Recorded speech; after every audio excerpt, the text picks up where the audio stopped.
안녕하세요, 한지붕입니다. 오늘은 비트코인에 대해서 이야기해 볼 건데요. 비트코인이 1억 간다는 의견들과 떡락한다는 의견들이 많은데, 거시적인 관점에서 비트코인과 미국 달러 패권의 연관성에 대해서 알아보면서 최근 큰 화두로 떠오르고 있는 중앙은행 디지털 화폐 CBDC의 현황과 비트코인의 가치를 짚어보도록 해볼게요. 2017년 코인 버블과 지금의 다른 점은 기관들의 비트코인 투자와 여러 국가들의 스탠스 변화라고 볼 수 있어요. 정말 많은 기업들이 또 국가적으로 비트코인에 투자를 하고 있죠. 다들 잘 아시는 테슬라에서 15억 달러, 그러니까 1조 7천억 규모의 비트코인을 매수했고, 테슬라 차량을 구입할 때 결제 수단으로 비트코인을 인정하겠다고 했어요. 그리고 마스터카드, 뉴욕 멜론은행 등이 자사의 서비스 체계에 비트코인을 편입시킨다고 했고, 캐나다는 비트코인 ETF를 세계 최초로 승인했어요. 미국 마이애미시에서는 공직자들 월급을 비트코인으로 지급하겠다고 밝히기도 했고, 세계 최대의 자산운용사인 블랙럭은 비트코인에 투자 적격 등급을 부여했어요. 이 밖에도 정말 많은 기관에서 비트코인 투자를 이어가고 있어요. 그리고 잘 알려진 세계적인 투자자 짐 로저스는 비트코인을 비판하던 쪽이었는데, 얼마 전에 이런 얘기를 했죠. 진작 사둘 걸 지금은 후회한다. 이 정도로 기관들이 사모으는 걸 보면 이제는 투기가 아닌 투자 자산으로 인정을 받았다고 볼 수 있어요. 하락론자들이 비트코인이 떡락한다고 제시한 근거 중에 미국이 기축통화인 달러를 위협하는 비트코인을 분명 규제할 거다, 이런 얘기가 있는데, 이 말에 따르면 비트코인이 전 세계에서 사용되는 통화로서의 역할을 하면 미국의 달러 패권이 흔들리게 되고 미국은 강하게 비트코인 규제를 실시할 거라는 거예요. 일례로 미국이 이라크전을 일으켜서 이라크를 쑥대밭으로 만든 것도 후세인이 달러 패권에 도전했기 때문이었죠. 2003년 당시 부시가 이끄는 미국 정부의 공식적인 이라크전에 대한 명분은 이라크가 대량 살상 무기를 개발하고 있다, 그리고 이것들을 주변국에 공급을 하고 있다. 대량 살상 무기 제거를 명분으로 미사일 기지 등에 대한 대대적인 폭격이 이어졌습니다. Coalition forces have begun striking selected targets of military importance. 뭐 이런 것들이었는데, 그건 사실이 아니고 이라크 어디에서도 대량 살상 무기에 대한 증거를 발견하지 못했어요. 이라크의 석유를 미국이 노렸다, 뭐 이런 의견도 있는데, 뭐 연관성은 있지만 석유가 본질은 아니죠. 진짜 이유를 얘기하려면 미국의 달러화가 세계의 기축통화가 된 시점으로 거슬러 올라가야 돼요. 1973년 전까지는 달러도 그때까지는 큰 영향력이 없었어요. 그러던 1973년 어느 날 미국이 오펙하고 협정을 맺습니다. 석유 수출 대금을 이제부터 달러로만 받겠다, 이렇게 합의를 한 거예요. 세계에서 물동량이 가장 많은 상품이 석유인데, 이런 석유가 달러와 동일시되면서 기축통화로 자리 잡게 된 거예요. 그렇게 시간이 흘러서 2000년이 됐는데, 그 시기에 중동은 환율 때문에 엄청난 손해를 보고 있었어요. 달러랑 유로화의 환율 차이가 벌어지면서 석유를 판 돈은 값이 싼 달러로 받고, 다른 나라에서 수입하는 물건들은 비싼 유로화로 지급해야 됐던 거예요. 그렇게 환율로 인한 무역수지 적자가 심해지던 와중에 이라크의 후세인이 선언을 합니다. 이제부터 석유 사갈 때 달러 말고 유로화로 줘라. 달러는 이제부터 안 받겠다. 여기서 미국이 극대노를 합니다. 석유 때문에 달러가 기축통화가 되면서 세계 패권을 장악했는데, 이라크가 이걸 무너뜨리는 걸 볼 수 없었죠. 그래서 2003년에 부시는 이라크를 침공하게 됩니다. 비트코인도 미국에게 이렇게 중요한 달러 패권에 도전하는 듯한 그림으로 보일 수도 있는데, 왜 아직도 이렇다 할 규제를 하지 않느냐? 여러 의견이 있지만 미국에서 규제를 해도 탈중앙화로 규제가 어렵고 세계 어디서든 매매가 가능하기 때문에 규제가 제대로 먹히지 않으면서 더 큰 반발이 생길 수도 있다는 의견이 있고, 또 한 가지는 비트코인이 범용적 결제 수단으로 자리 잡히지 않을 거라는 자체 결론이 있었을 수도 있다는 거예요. 실제로 비트코인이 결제 수단으로서의 큰 범용성은 없다고 보는 의견들이 많은데, 그렇다면 달러 패권에 영향이 없겠죠.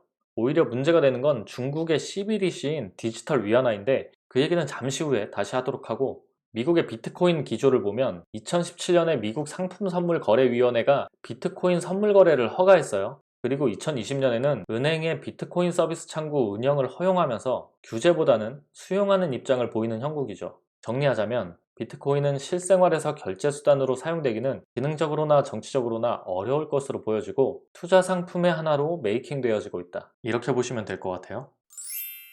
미국에서 양적 완화로 달러를 마구 찍어내고 있죠. 달러가 엄청나게 풀리면서 달러 가치는 하락했고요. 돈의 가치가 하락한 만큼 상대적으로 실물 자산의 가치는 상승하기 때문에 부동산이 급등하고, 현금을 갖고 있으면 가치는 계속 떨어지니까 주식시장으로 돈이 몰리면서 주가가 상승하게 된 거죠. 이건 홍대 상권에 한 집 걸로 한 집이 공실이고 자영업자들이 먹고 살기 어려워지고 이런 거랑은 상관없이 있는 사람들 자산은 더 커지고 서민들은 죽어나면서 빈부격차가 가뜩이나 심했는데 더 크게 벌어지게 된 거예요. 다시 돌아와서 그렇게 달러 가치가 하락하면 반대로 원화 가치는 상승하죠.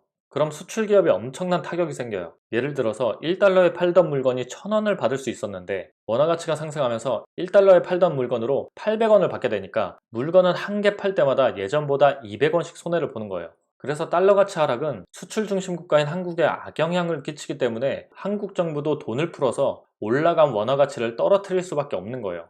그렇게 한국에도 엄청난 돈들이 풀리면서 한국 또한 부동산, 주가가 폭등하게 됐죠. 이건 비단 한국뿐만 아니라 유럽, 일본 등 전 세계가 돈을 찍어낼 수밖에 없게 된 거예요. 그렇게 많은 돈이 흐르면서 다른 투자 상품에도 돈이 몰리고 금, 비트코인에도 많은 투자가 이어졌는데 비슷한 흐름으로 이어갔던 금과 비트코인이 2020년 10월부터 그러니까 작년 10월부터 비트코인은 상승, 금은 하락세를 보이면서 다른 흐름으로 바뀌었어요. 이런 흐름의 중심에는 디지털 화폐가 있습니다. 디지털 화폐는 비트코인, 이더리움 이런 암호화폐를 얘기하는 게 아니라 네이버페이, 카카오페이 같은 전자화폐, 게임머니나 싸이월드 도토리 같은 가상화폐, 그리고 금융의 가장 큰 틀이라고 할 수 있는 CBDC가 있는데 각 나라의 중앙은행에서 발행하는 디지털 화폐예요.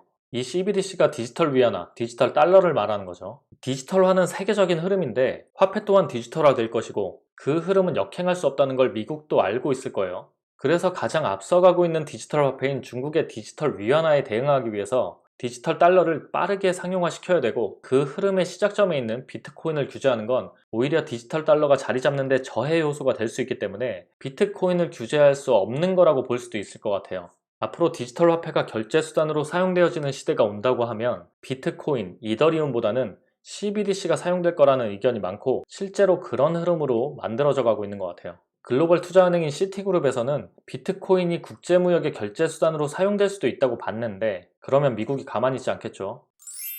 세계에서 가장 앞서 나가고 있는 디지털 화폐가 중국의 디지털 위안화인데 이 디지털 위안화가 어느 정도 수준인지 살펴보면 인터넷이 전혀 안 되는 상황에서도 근거리 무선통신인 NFC를 이용해서 결제가 가능하게 만들었어요. 인터넷이 없어도 스마트폰끼리 접촉하거나 결제 단말기에 스마트폰을 갖다 대는 것만으로도 결제가 가능해요.